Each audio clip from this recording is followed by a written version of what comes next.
Alors, je vous propose de commencer par un petit learning apps, d'accord? On va travailler, vous allez réviser dans un premier temps, d'accord?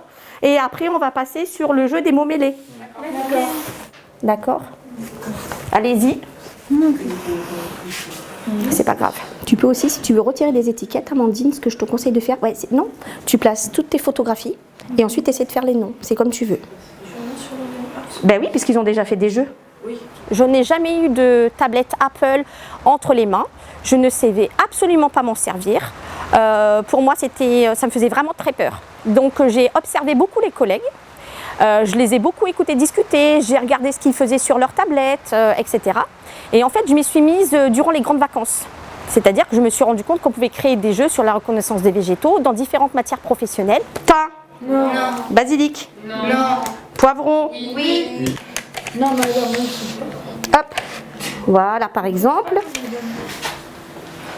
Bah, du coup, madame, ça compte comme un point ou pas? Ah bah non. Elle a été trop vite. Dommage, Margot. Radi, allez. Montre à tes camarades, tu te tournes. Allez, le nom. Il y avait Alors, Radi, Raphanus.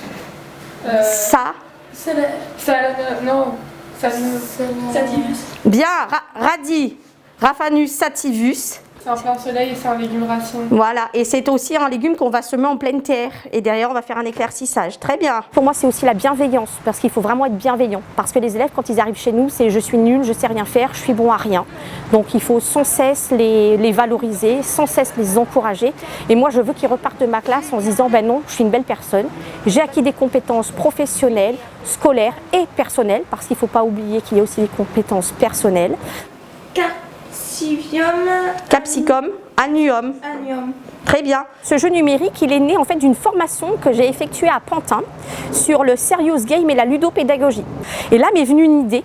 J'étais en train de manipuler des cartes, c'était des cartes sur les multiplications mathématiques, et je me suis souvenue en fait d'un jeu que je faisais avec mes enfants sur les mots mêlés, et je me suis dit oh trop bien, je peux l'adapter à la reco de végétaux, puisque c'est quelque chose de très compliqué, il faut apprendre les noms latins, les élèves ne se rendent pas compte, mais c'est un langage mondial, parce que pour nommer une plante c'est le latin, c'est quelque chose qui est très compliqué, notamment avec des élèves dyslexiques. Donc je me suis servi du support que j'ai tout simplement modifié en mettant une photo du végétal, et au verso, j'ai mis nom commun, genre, espèce. Et chacun des élèves, du coup, peut s'approprier nom commun, genre, espèce.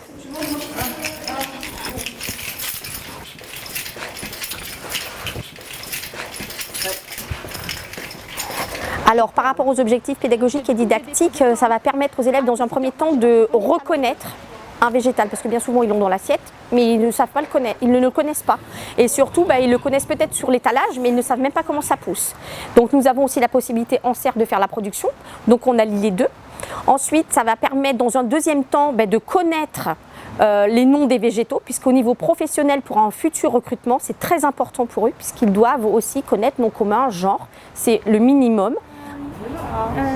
Pivotante. Ouais. Alors pourquoi c'est une pivotante? Parce que si vous êtes observateur ici, on voit c'est pas des poils, ce sont des radicelles, très bien. Et donc la racine principale prédomine très fortement sur les racines secondaires. Et donc elle a accumulé des réserves. Brassica, Rapa. La famille des... Brastacées, c'est en exposition plein soleil et un légume tubéreux. Très bien.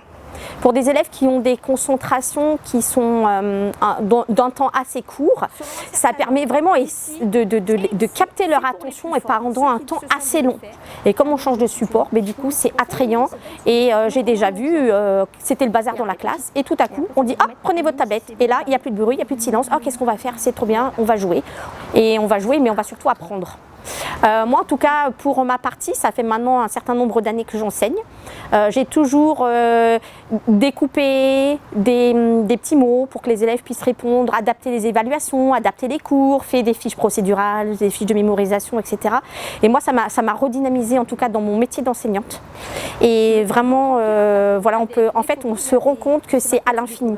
C'est vraiment à l'infini et on peut utiliser en totalité la tablette, ou on peut l'utiliser que pour une partie du cours, vraiment on peut faire ce qu'on veut.